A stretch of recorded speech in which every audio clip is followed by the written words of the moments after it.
क्या आप भी उस दौर से गुजर रहे हैं जहां हर रास्ता बंद नजर आता है? क्या आपको ऐसा लगता है कि आप चाहे कितनी भी मेहनत कर लें, सफलता हाथ फिसल कर निकल जाती है? क्या आपके घर में सुख शांति की जगह अब सिर्फ तनाव और कलह ने ले ली है?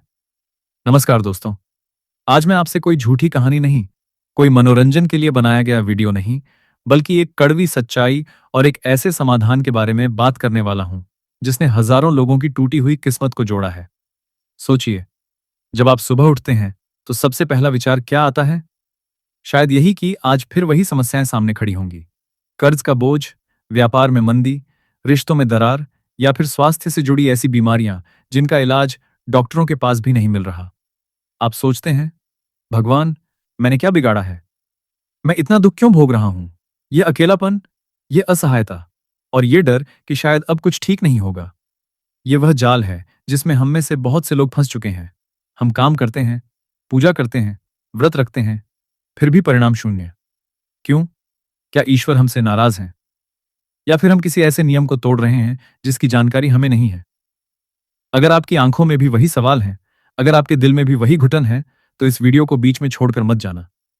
क्योंकि आज पुरुषोत्तम मास की पावन एकादशी के अवसर पर मैं आपको एक ऐसा गुप्त रहस्य बताने वाला हूं जो वेदों और पुराणों में छिपा है, लेकिन जिसे आम लोग अक्सर नजरअंदाज कर देते हैं। एक साधारण सी चीज जिसे अगर आप सही विधि से, सही समय पर मछलियों को अर्पित कर दें, तो आपकी रुकी हुई किस्मत के पहिए रातों रात घूमने लगेंगे। हाँ, आपने सही सुना। मछलियों को दी गई वह एक आहुति आपके जीवन के सबसे बड़े संकट को टाल सकती है। लेकिन सावधान, इस विधि में एक छोटी सी भी गलती आपके लिए उल्टा परिणाम ला सकती है। इसलिए अंत तक बने रहें, क्योंकि आज का यह ज्ञान आपके जीवन का मोड़ बदल सकता है। सबसे पहले आप सभी का स्वागत है हमारे चैनल पर, जहां हम प्राचीन भारतीय ज्ञान, आध्यात्मिकता और जीवन को सरल बनाने वाले उपायों पर चर्चा करते हैं। यदि आप नए हैं, तो सब्सक्राइब बटन जरूर दबाएं और घंटी का आइकन प्रेस करें, ताकि ऐसे ही महत्वपूर्ण और चमत्कारी अपडेट्स आप तक सबसे पहले पहुंचें। आज की तारीख बहुत विशेष है। हम बात कर रहे हैं पुरुषोत्तम मास की। हिंदू धर्म ग्रंथों के अनुसार यह मास सभी मासों में श्रेष्ठ माना जाता है। इसे मलमास या अधिक मास भी कहा जाता है, लेकिन पुरुषोत्तम नाम इसकी महिमा को दर्शाता है। यह वह समय है जब भगवान विष्णु स्वयं इस मास के अधिपति बनते हैं। इस मास में किया गया कोई भी पुण्य कार्य, दान या व्रत सामान्य दिनों की तुलना में हजारों गुना अधिक फलदायी होता है। और इसी पावन मास में आती है एकादशी। एकादशी का दिन उपवास और भक्ति के लिए समर्पित होता है। लेकिन क्या आप जानते हैं कि एकादशी केवल खाना न खाने का नाम नहीं है? यह एक ऊर्जा को शुद्ध करने का दिन है। यह वो दिन है जब हम अपने कर्मों के ऋण से मुक्त होने का प्रयास करते हैं। आज के वीडियो में हम 3 मुख्य बिंदुओं पर चर्चा करेंगे। 1. पुरुषोत्तम मास और एकादशी का वैज्ञानिक एवं आध्यात्मिक महत्व। आखिर क्यों इस समय की ऊर्जा इतनी शक्तिशाली होती है? 2. मछलियों और जल चक्र का रहस्य। क्यों कहा जाता है कि जल में जीवन है और मछलियां हमारे कर्मों के वाहक बन सकती हैं? 3. वह विशेष उपाय। कौन सी वह एक चीज है जिसे मछलियों को डालने से आपकी कुंडली के दोष शांत होते हैं और लक्ष्मी जी प्रसन्न होती हैं? तो चलिए गहराई में उतरते हैं इस ज्ञान के सागर में। सबसे पहले यह समझना जरूरी है कि पुरुषोत्तम मास आखिर है क्या। हमारी सौर और चांद्र गणना के बीच जो अंतर होता है, उसे समायोजित करने के लिए हर तीसरे वर्ष में एक अतिरिक्त मास आता है। इसे आम भाषा में मलमास कहा जाता है। कई लोग इसे अशुभ मानकर इस मास में शुभ कार्य करना वर्जित मानते हैं, लेकिन श्रीमद् भागवत पुराण और स्कंद पुराण में इसकी कथा कुछ और ही बताती है। कथा के अनुसार जब अन्य सभी मासों ने भगवान विष्णु से शिकायत की कि मलमास को कोई नहीं पूजता, तो भगवान विष्णु ने मलमास को अपना नाम देने का वरदान दिया। तब से यह पुरुषोत्तम मास कहलाया। इसका अर्थ है कि इस मास में भगवान विष्णु स्वयं उपस्थित रहते हैं। दोस्तों, जब राजा स्वयं आपके घर आए, तो क्या आप उन्हें खाली हाथ लौटाएंगे? नहीं ना। इसी तरह जब विष्णु तत्व इस मास में सक्रिय होता है, तो यह हमारे लिए क्षमा और वरदान पाने का सबसे उत्तम समय है। इस मास में किया गया दान, जप और अनुष्ठान सीधे वैकुंठ तक पहुंचता है विशेष रूप से एकादशी के दिन। एकादशी का संबंध चंद्रमा से है। हमारा मन चंद्रमा से नियंत्रित होता है। एकादशी के दिन चंद्रमा की स्थिति ऐसी होती है कि हमारे शरीर में जल तत्व प्रबल होता है। यदि हम इस दिन उपवास रखते हैं और अपना मन नियंत्रित करते हैं, तो हमारी मानसिक शांति बढ़ती है और निर्णय लेने की क्षमता तीव्र होती है। लेकिन केवल उपवास रखने से समस्याएं हल नहीं होती अगर हमारे कर्मिक ऋण बाकी हों। और यहीं पर आता है हमारे आज के उपाय का मुख्य तत्व, जल और मछलियां। हिंदू धर्म ग्रंथों और वास्तुशास्त्र में जल को लक्ष्मी का प्रतीक माना गया है। जहां जल है, वहीं समृद्धि है। लेकिन जल केवल एक भौतिक तत्व नहीं है, यह चेतना का वाहक है। अब सवाल यह उठता है कि मछलियों को ही क्यों? पुराणों में मत्स्य अवतार का वर्णन मिलता है। भगवान विष्णु ने सबसे पहले मत्स्य रूप धारण करके वेदों की रक्षा की थी और सत्ययुग की स्थापना की थी। इसलिए मछलियां केवल जलीय जीव नहीं हैं। वे भगवान विष्णु के उसी आदि रूप का प्रतिनिधित्व करती हैं जो सृष्टि के रक्षण के लिए प्रकट हुआ था। जब आप किसी निर्जन स्थान पर किसी पवित्र जलाशय में मछलियों को आहार देते हैं, तो आप सीधे तौर पर भगवान विष्णु के उस रूप को तुष्ट कर रहे होते हैं। यह केवल भूख मिटाना नहीं है, यह एक प्रतीकात्मक बलिदान है।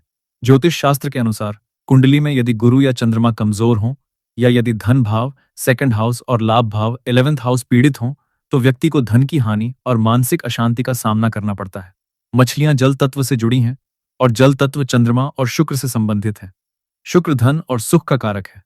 जब आप मछलियों को आहार देते हैं, तो आप अपने कुंडली के जल तत्व को संतुलित कर रहे होते हैं। यह क्रिया आपके अवचेतन मन को यह संकेत देती है कि मैं दे रहा हूं, मैं त्याग कर रहा हूं। और ब्रह्मांड का नियम है, जो देता है उसे वापस मिलता है, कई गुना ज्यादा। लेकिन यहां एक गलतफहमी है। लोग अक्सर बिना किसी नियम के, बिना किसी मंत्र के या गलत चीजें डालकर इस उपाय को करते हैं, जिससे कोई फल नहीं मिलता। कभी कभी तो उल्टा नुकसान भी हो सकता है, जैसे पानी का प्रदूषण या जीवों को हानि। इसलिए पुरुषोत्तम मास की एकादशी पर हम जिस एक चीज की बात कर रहे हैं, वह साधारण रोटी के टुकड़े नहीं है। वह एक विशेष मिश्रण है, जिसमें छिपी है एक प्राचीन तांत्रिक और आध्यात्मिक शक्ति। तो आखिर वह एक चीज क्या है? वह है पंचामृत युक्त अन्न का पिंड, या सरल शब्दों में गाय के घी और मिश्री से संस्कारित किया हुआ आहार। लेकिन रुकिए, केवल घी और मिश्री ही काफी नहीं है। इसकी तैयारी की विधि और इसके पीछे का विज्ञान समझना बहुत जरूरी है। इस उपाय में हम 3 मुख्य तत्वों का उपयोग करेंगे। 1. गाय का घी। आयुर्वेद और आध्यात्मिकता में घी को सात्विक तत्व माना गया है। घी अग्नि तत्व को शांत करता है और इसे जल में मिलाने से यह एक दिव्य ऊर्जा का संचार करता है। घी लगाने से वह आहार अमृत समान हो जाता है। 2. मिश्री। मिश्री ठंडी तासीर वाली होती है। यह चंद्रमा को शांत करती है। यह आपके जीवन में मिठास और संबंधों में सुधार लाती है। 3. कच्चा दूध या दही। यह शुद्धता का प्रतीक है। अब आप सोच रहे होंगे, मछलियों को घी और मिश्री कैसे खिलाएं? यहाँ विधि थोड़ी सूक्ष्म है। हम मछलियों को सीधे घी नहीं खिलाएंगे। हम एक विशेष गोलियां या पिंड बनाएंगे। सामग्री: 2 चम्मच गेहूं का आटा या चावल का आटा बिना नमक के, 1 चम्मच गाय का शुद्ध घी, 1 चम्मच बारीक पिसी हुई मिश्री, थोड़ा सा केसर केसर। यह वैकल्पिक है, लेकिन अगर संभव हो तो लगाएं। यह राजयोग को बढ़ाता है। पवित्र गंगा जल या साफ पानी। तैयारी की विधि: सबसे पहले अपने हाथों को अच्छी तरह धो लें। यदि संभव हो तो स्नान के बाद ही यह उपाय करें। एक साफ कटोरी लें, उसमें गेहूं का आटा लें। अब उसमें गाय का घी मिलाएं। घी को आटे में इस तरह मिलाएं कि वह गोलाई बन सके। फिर उसमें मिश्री मिलाएं। यदि आपके पास केसर है तो उसकी 2-3 कड़ियां भी मिला दें। अब थोड़ा थोड़ा पानी मिलाकर इसका एक गाढ़ा घोल या छोटी छोटी गोलियां बनाएं। ध्यान रहे, इसमें नमक बिल्कुल नहीं डालना है। नमक जल तत्व को दूषित कर सकता है और मछलियों के लिए हानिकारक हो सकता है। ये जो छोटी गोलियां या पिंड हैं, यही वो एक चीज है जिसे हम पुरुषोत्तम मास की एकादशी पर मछलियों को अर्पित करेंगे। अब आते हैं सबसे महत्वपूर्ण हिस्से पर, इस उपाय को करने की सही विधि। गलत विधि से किया गया उपाय बेअसर होता है। कृपया इन स्टेप्स को ध्यान से फॉलो करें। समय: पुरुषोत्तम मास की एकादशी के दिन सबसे उत्तम समय है प्रभात काल या सूर्योदय के बाद, या सायंकाल या सूर्यास्त से ठीक पहले। एकादशी के दिन उपवास रखने वाले लोग शाम को व्रत खोलने से पहले यह उपाय कर सकते हैं। यदि आप उपवास नहीं रख रहे हैं, तो सुबह स्नान के बाद यह उपाय सर्वश्रेष्ठ है। स्थान: किसी पवित्र नदी, तालाब या कुंड में जाएं जहां मछलियां हों। यदि आपके घर के पास कोई जलाशय नहीं है, तो आप किसी मंदिर के पास बने तालाब का उपयोग कर सकते हैं। ध्यान रहे, पानी साफ होना चाहिए। गंदे नाले या प्रदूषित पानी में यह उपाय न करें। विधि: 1. संकल्प: जलाशय के किनारे खड़े होकर पूर्व दिशा की ओर मुख करके खड़े हों। अपने हाथ में थोड़ा सा पानी लें और संकल्प लें। मंत्र: ओम विष्णवे नमः। अपना नाम, अपना गोत्र, पाप क्षयार्थन, धन प्राप्ति हेतु और कुटुंब कल्याण के लिए पुरुषोत्तम मास की एकादशी के पावन पर्व पर मत्स्यों को अन्नदान कर रहा या रही हूं। 2. गणेश वंदना: सबसे पहले भगवान गणेश का स्मरण करें। मंत्र: ओम गंग गणपतये नमः। 3 बार। 3. विष्णु मंत्र: अब भगवान विष्णु का ध्यान करें। मंत्र: ओम नमो भगवते वासुदेवाय। 11 बार। 4. अन्नदान: अब धीरे धीरे उन तैयार की हुई गोलियों या पिंड को पानी में डालें। इसे फेंके नहीं, बल्कि प्रेम और सम्मान के साथ पानी में छोड़ें। जैसे जैसे आप डालें, यह भाव रखें कि आप भगवान विष्णु के मत्स्य रूप को भोजन करा रहे हैं। 5. मूल मंत्र जाप। जब मछलियां उस आहार को खा रही हों, तो आप मन ही मन या धीमी आवाज में इस मंत्र का जाप करें। अमंत्र ओम मत्स्याय नमः, जल देवाय नमः, धनम देहि, सुखम देहि, शांतिम देहि। इस मंत्र को कम से कम 108 बार एक माला जाप करें। यदि समय कम है, तो कम से कम 11 बार जरूर जाप करें। 6. प्रार्थना। अंत में अपनी दोनों हथेलियां जोड़ें और भगवान से प्रार्थना करें। अपनी सभी समस्याओं को ईश्वर के चरणों में समर्पित कर दें। विश्वास रखें कि जो ऊर्जा आपने आज छोड़ी है, वह ब्रह्मांड में घूमकर आपके पास सकारात्मक रूप में लौटेगी।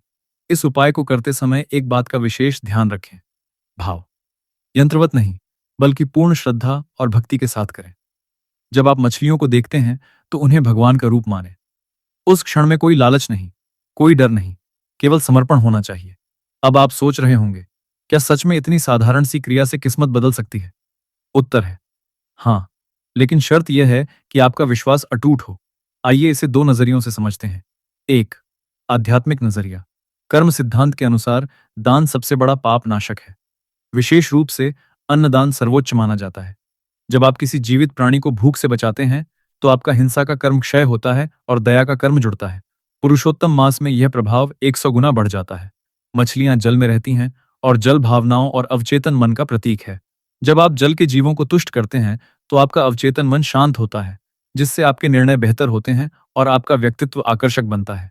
इससे लोग आपकी ओर आकर्षित होते हैं, अवसर मिलते हैं और धन का प्रवाह शुरू होता है। 2. वैज्ञानिक मनोवैज्ञानिक नजरिया। जब आप कोई सकारात्मक क्रिया करते हैं, तो आपके मस्तिष्क में डोपामाइन और सेरोटोनिन जैसे हार्मोन रिलीज होते हैं। ये आपको खुशी और संतुष्टि का एहसास कराता है। तनाव कम होता है। जब तनाव कम होता है, तो आपका फोकस बढ़ता है। बेहतर फोकस का मतलब है बेहतर काम, बेहतर व्यापार और बेहतर रिश्ते। इसके अलावा आकर्षण का नियम कहता है कि आप जो ऊर्जा बाहर भेजते हैं, वही वापस आती है। जब आप प्रेम और देखभाल की ऊर्जा मछलियों को देते हैं, तो ब्रह्मांड आपको प्रेम और समृद्धि की ऊर्जा वापस भेजता है। तो ये कोई जादू नहीं है, यह ऊर्जा का संतुलन है।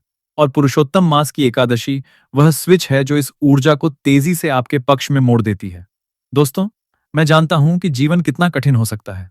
मैंने भी उन रातों को देखा है जब नींद नहीं आती, जब भविष्य अंधकारमय लगता है। लेकिन मेरा अनुभव कहता है कि जब हम ईश्वर के सामने झुकते हैं और निस्वार्थ भाव से सेवा करते हैं, तो रास्ते अपने आप खुलने लगते हैं। ये उपाय केवल धन पाने के लिए नहीं है, ये आपके अंदर की उस निराशा को मिटाने के लिए है। ये आपको यह एहसास दिलाने के लिए है कि आप अकेले नहीं हैं। इस ब्रह्मांड में एक शक्ति है जो आपकी देखभाल कर रही है। आपको बस उसे विश्वास दिलाना है कि आप बदलने के लिए तैयार हैं। मछलियां जब उस आहार को खाती हैं, तो वे केवल पेट नहीं भरती, वे आपकी प्रार्थनाओं को अपने साथ ले जाती हैं, उस गहराई में जहां से वे ऊर्जा की लहरें बनकर वापस आती हैं। अगर इस वीडियो ने आपके दिल को छुआ है, अगर आपको लगता है कि यह जानकारी किसी और की मदद कर सकती है, तो कृपया इस वीडियो को शेयर जरूर करें। हो सकता है कि आपके एक शेयर से किसी की टूटी हुई किस्मत जुड़ जाए। हो सकता है कि किसी माँ के चेहरे पर फिर से मुस्कान आ जाए। हमारा चैनल इसी उद्देश्य से बनाया गया है, आपको प्राचीन ज्ञान के उस खजाने से जोड़ना जो आज की भागदौड़ भरी जिंदगी में हम भूल चुके हैं। हम यहाँ कोई अंधविश्वास नहीं फैलाते, बल्कि हम विज्ञान और आस्था के संगम पर चलते हैं। अगर आप चाहते हैं कि हम ऐसे ही और गुप्त उपाय, व्रत कथाएं और ज्योतिषीय रहस्यों पर वीडियो बनाएं, तो कमेंट बॉक्स में जय श्री विष्णु जरूर लिखें। आपका हर एक कमेंट हमें प्रेरित करता है। और हाँ, अगर आपने अभी तक चैनल को सब्सक्राइब नहीं किया है, तो अभी करें, क्योंकि आने वाले समय में हम पुरुषोत्तम मास के अन्य दिनों के लिए भी ऐसे ही विशेष उपाय लेकर आने वाले हैं। आप इसे मिस नहीं करना चाहेंगे। अंत में कुछ बहुत जरूरी सावधानियां। 1. नमक का प्रयोग न करें। जैसा कि बताया गया, मछलियों के लिए नमक हानिकारक हो सकता है। आहार पूरी तरह मीठा और सात्विक होना चाहिए। 2. प्लास्टिक का उपयोग न करें। आहार को प्लास्टिक की थैली या पैकेट में न डालें। इसे सीधे हाथ से या पत्ते या कागज का उपयोग करके पानी में डालें। पर्यावरण की रक्षा भी हमारा धर्म है। 3. अहिंसा। मछलियों को पकड़ने की कोशिश न करें, केवल आहार डालें और उन्हें स्वतंत्र रूप से खाने दें। 4. श्रद्धा। यदि आप संदेह के साथ यह उपाय कर रहे हैं, तो फल नहीं मिलेगा। श्रद्धा और विश्वास ही इस उपाय की जान है। 5. नियमितता। यदि संभव हो, तो इस मास में हर एकादशी पर यह उपाय करें, या कम से कम पुरुषोत्तम मास की दोनों एकादशियों, पापमोचिनी और देवशयनी या उत्थान एकादशी, जो भी इस वर्ष लागू हो, पर अवश्य करें। यह वीडियो केवल आध्यात्मिक और सांस्कृतिक जानकारी के उद्देश्य से बनाया गया है। किसी भी उपाय को करने से पहले अपनी शारीरिक और मानसिक स्थिति का ध्यान रखें। यदि आप गंभीर वित्तीय या स्वास्थ्य समस्याओं से जूझ रहे हैं, तो कृपया संबंधित विशेषज्ञों, फाइनेंशियल एडवाइजर या डॉक्टर से भी सलाह लें। आस्था और विज्ञान दोनों का संतुलन जरूरी है। दोस्तों, याद रखिए, किस्मत लिखी नहीं होती, किस्मत बनाई जाती है। आपके कर्म, आपकी भक्ति और आपका विश्वास, यही आपके भाग्य के लेखक हैं। पुरुषोत्तम मास की एकादशी आपको एक मौका दे रही है अपने कर्मों को शुद्ध करने का, अपने मन को शांत करने का और ब्रह्मांड से जुड़ने का। उस एक चीज को, उस प्रेम भरे आहार को, मछलियों को अर्पित करें और देखें कैसे आपका जीवन बदलता है, कैसे अंधेरे के बाद उजाला होता है। मेरी तरफ से आपको पुरुषोत्तम मास की ढेर सारी शुभकामनाएं। जय श्री विष्णु, जय बजरंग बली, हर हर महादेव। अगर आपको ये वीडियो पसंद आया तो लाइक बटन दबाएं, शेयर करें और कमेंट में अपनी राय जरूर बताएं। मिलते हैं अगले वीडियो में एक नए रहस्य, एक नई उम्मीद के साथ।